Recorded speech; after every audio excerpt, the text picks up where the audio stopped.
2017 का पास पेपर है। ये फर्स्ट एमसीक्यू है। Order of transpose of this matrix is what. अगर मैं इस मैट्रिक्स का ऑर्डर कैलकुलेट करूं तो ये बनता है 3/2, क्योंकि इसके अंदर ये 3 रोज हैं और ये 2 कॉलम्स हैं। So order is 3/2। बट इस मैट्रिक्स का ऑर्डर नहीं पूछा, इसके ट्रांसपोज का ऑर्डर पूछा है। तो ट्रांसपोज का ऑर्डर पूछा है तो उसको फाइंड करने के लिए इन दोनों की जगह तब्दील कर दो, रिप्लेस कर दो। 3/2 का ये 2/3 हो जाएगा। तो 2/3 यानी beta option is correct option. Real part calculate करने के लिए पहले आपने इसको स्टैंडर्ड फॉर्म में लेके आना है। तो 2ab iota plus iota square, 2ab को अंदर मल्टीप्लाई करवा दो। 2ab into iota will be 2ab iota, और आगे 2ab iota square will be this. इसके बाद आयोटा स्क्वायर की जगह आप लोग जब -1 डालोगे, इसकी जगह -1 डालोगे आप, तो ये सिचुएशन बनेगी। तो ये 2ab into -1 will be -2ab, और प्लस 2ab को हमने सेकंड प्लेस पे लिखा क्योंकि कम्प्लेक्स नंबर की ये स्टैंडर्ड फॉर्म होती है ना, आयोटा वाली टर्म को सेकंड प्लेस पे लिखा जाता है। अब रियल पार्ट पूछा गया है, तो वो पार्ट जिसके साथ आयोटा ना हो, this is called real part. तो -2ab is the correct option.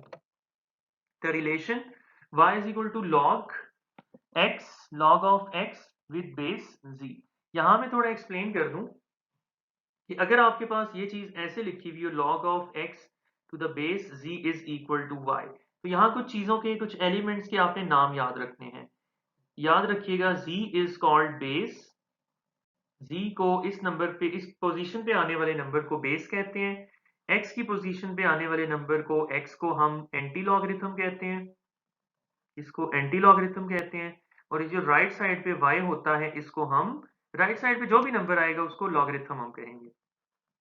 For example, अगर कहीं पे ऐसे लिखा हुआ हो log of 100 to the base 10 is equal to 2, यहाँ base will be 10, antilogarithm will be 100 and logarithm will be 2। तो इस कंसेप्ट को जरा हम सीख लेते हैं कि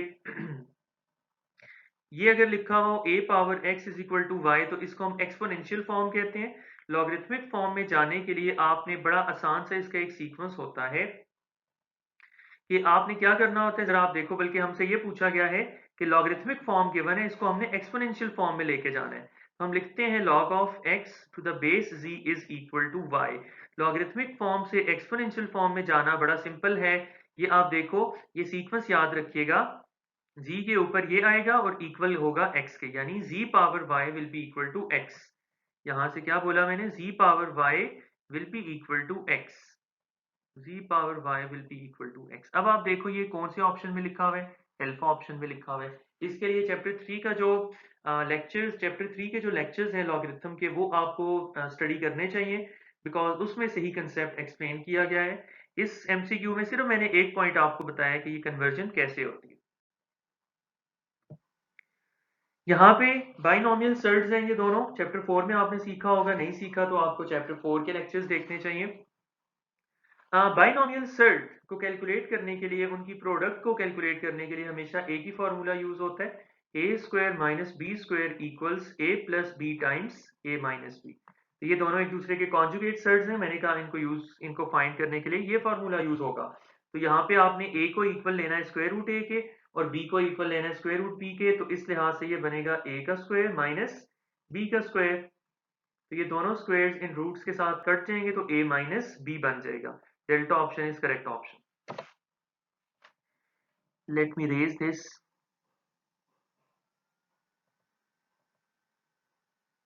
नेक्स्ट है हमारे पास, if a and b are two real numbers then only one of these holds is called trichotomy property.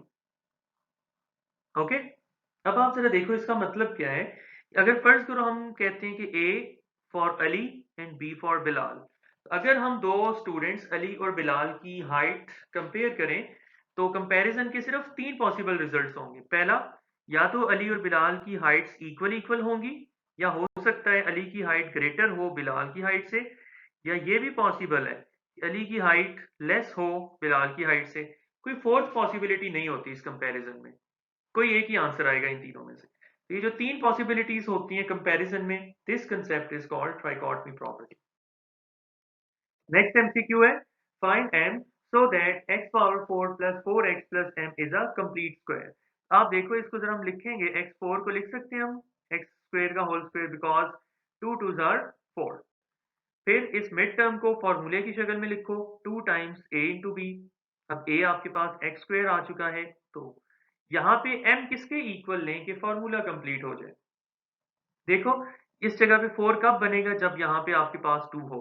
तो पता चला b इज इक्वल टू 2. ठीक है, तो m इज, यहाँ से m होता है ना फॉर्मूले का b स्क्वायर, तो आपके पास 2 आया b, तो 2 का square 4 is the correct option. आप देख सकते हो ये रिजल्टिंग स्टेटमेंट ये बनती है x4 प्लस 4x, m की जगह जब 4 डालोगे तो ये बन जाएगा x स्क्वायर प्लस 2 का होल स्क्वायर. इसके बाद नेक्स्ट एमसीक्यू पे जाने से पहले मैं जरा ये रेज कर लेता हूं.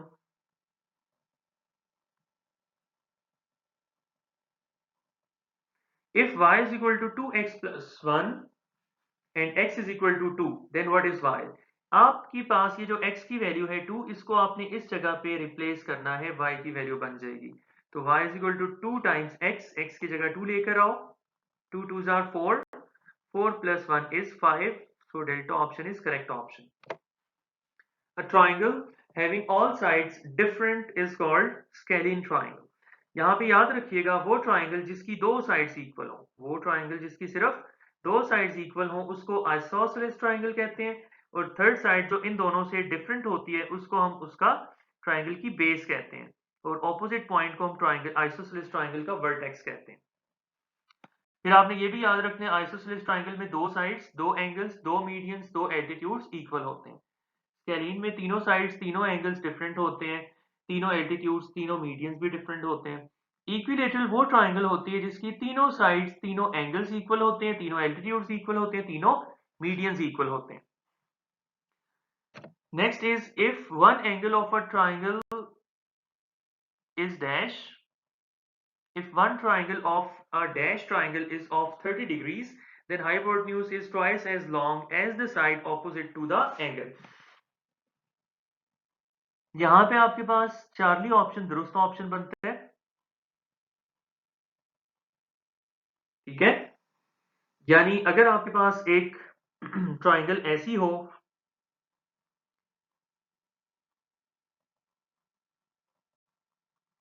यहाँ पे आई गेस सो कि आपके पास राइट ऑप्शन बनता है, ये आई एम सॉरी, इसका राइट ऑप्शन चार्ली ऑप्शन नहीं है, बल्कि इसका राइट ऑप्शन जो है वो अल्फा ऑप्शन है. ठीक है, राइट ट्राइंगल में अगर आपके पास ये एंगल तो 90 का होगा जिसको मैंने हाईलाइट किया, बाकी दोनों एक्यूट एंगल्स होंगे. ठीक है, तो एक्यूट एंगल में से अगर एक एंगल 30 डिग्रीज का हो, तो हाइपोटेन्यूज की लेंथ और जो 30 डिग्रीज की ऑपोजिट साइड यानी ये वाली साइड होगी, इन दोनों के दरमियान एक खास रिलेशन होता है. वो रिलेशन क्या होता है कि 30 डिग्रीज की ऑपोजिट साइड को जब आप 2 से मल्टीप्लाई करवाते हो, उसको ट्वाइस करते हो, उसको डबल करते हो, 2 टाइम्स करते हो, तो रिजल्टिंग जो वैल्यू मिलती है वो हाइपोटेन्यूज की लेंथ होती है. तो राइट ट्राइंगल के अंदर ये फॉर्मूला होता है, ये आपने याद रखना है. पेज नंबर 190 के ऊपर एग्जाम्पल 1 है, इसकी जो मेन स्टेटमेंट है 2 लाइनों के ऊपर लिखी है. इस तरह तमाम थ्योरम्स, एग्जाम्पल्स और कोरोलरीज की स्टेटमेंट्स आपने याद करनी है कि एज इट इज एमसीक्यूज में आपसे पूछी जाएंगी. इनका प्रूफ और एग्जाम्पल समझने के लिए प्रूफ आप देख सकते हो, बट एमसीक्यू में खाली जो फर्स्ट 2 लाइनों की स्टेटमेंट होती है वो आती है. नेक्स्ट है हमारे पास, one angle of the base of an isosceles triangle is 30 degrees, what is the measure of its vertical angle. देखो यहाँ पे आपसे आइसोसेलेस ट्राइंगल की बात हो रही है, तो अभी प्रीवियस स्लाइड पे हमने सीखा कि आइसोसेलेस ट्राइंगल वो ट्राइंगल होती है जिसकी दो साइड्स इक्वल होते हैं और दो एंगल्स इक्वल होते हैं. अगर ये दो साइड्स इक्वल हैं तो इक्वल साइड्स हैं ऑपोजिट, इक्वल ऑपोजिट एंगल्स. हम सपोज कर लेते हैं ये दोनों एंगल्स इक्वल हैं और ये एंगल इनसे डिफरेंट है. ठीक है, एक एंगल आपको गिवन है, बेस के ऊपर 30 डिग्रीज बन रहा है, यानी अगर ये 30 है एंगल, तो ये एंगल भी 30 होगा. अब वो आपसे पूछा गया है y. तो हम जानते हैं कि ट्राइंगल के तीनों एंगल्स का जो सम होता है वो 180 के इक्वल होता है. ये 30 प्लस 30 60, राइट साइड पे जाके -60, तो 180 minus 60 is 120. Delta option is the correct option. If two medians of a triangle are congruent, then the triangle is isosceles. ये प्रीवियस स्लाइड के ऊपर जो एक एमसीक्यू था जिसमें ट्राइंगल्स की टाइप्स मैंने एक्सप्लेन की थी, उसमें मैंने बताया था कि आइसोसेलेस ट्राइंगल में दो साइड्स इक्वल होती हैं, दो एंगल्स इक्वल होते हैं, दो मीडियंस इक्वल होते हैं, दो एल्टीट्यूड्स इक्वल होते हैं। इसी तरह ये सारी चीजें जो इक्विलेटरल ट्राइंगल है उसमें तीन तीन चीजें इक्वल होती हैं। x is equal to 0 is a solution of inequality। Solution कैसे चेक किया जाता है? आपने सोल्यूशन है या नहीं है डिसाइड करने के लिए गिवन इनइक्वालिटी के अंदर x की वैल्यू पुट करनी है 0। पुट करने से अगर आपके पास रिजल्टिंग स्टेटमेंट ट्रू आ रही है, अगर x की वैल्यू 0 लगाने से बनने वाली स्टेटमेंट ट्रू है, x is equal to 0 solution होगा। और अगर 0 पुट करने से आपके पास रिजल्टिंग स्टेटमेंट फॉल्स आ जाए तो x is equal to 0 will not be a solution।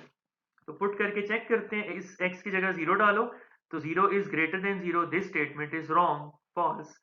यहाँ इस x की जगह 0 डालो, 3 इंटू 0 प्लस 5, तो ये बना 0 प्लस 5, तो 5 इज लेस देन 0, ये बात भी गलत है, 5 0 से लेस नहीं होता। 0 यहाँ पे इस x की जगह पे आप डालो, ये बनेगा 2 लेस देन 0, 2 0 से लेस नहीं होता, 2 ग्रेटर होता है, ये गलत है। So only correct option will be delta option. इसको भी हम चेक कर लेते हैं कैसे। x की जगह 0 डालो तो ये बनेगा -2। Yes, every negative number is less than 0, हर नेगेटिव नंबर 0 से लेस होता है, so this statement is true. So delta option is the correct option. इन दोनों का HCF चाहिए हमें, तो हम फॉर्मूला लगा लेते हैं फैक्टराइज करने के लिए। सबसे पहले जो हमें फर्स्ट गिवन है पॉलिनोमियल अलजेब्राइक एक्सप्रेशन, इसके फैक्टराइजेशन के लिए फॉर्मूला लगाओगे तो you will get a plus b a square minus a b plus b square, इसकी फैक्टराइजेशन होगी। उसके बाद जो सेकंड है उसकी हमें कोई फैक्टराइजेशन नहीं होती उसकी, this is a prime algebraic expression. तो आप देखो दोनों में कॉमन आपको नजर आ रहा है कि यही कॉमन है दोनों में, a square minus a b plus b square, इसमें कोई टेक्निकल बात नहीं थी, so this option is the correct option।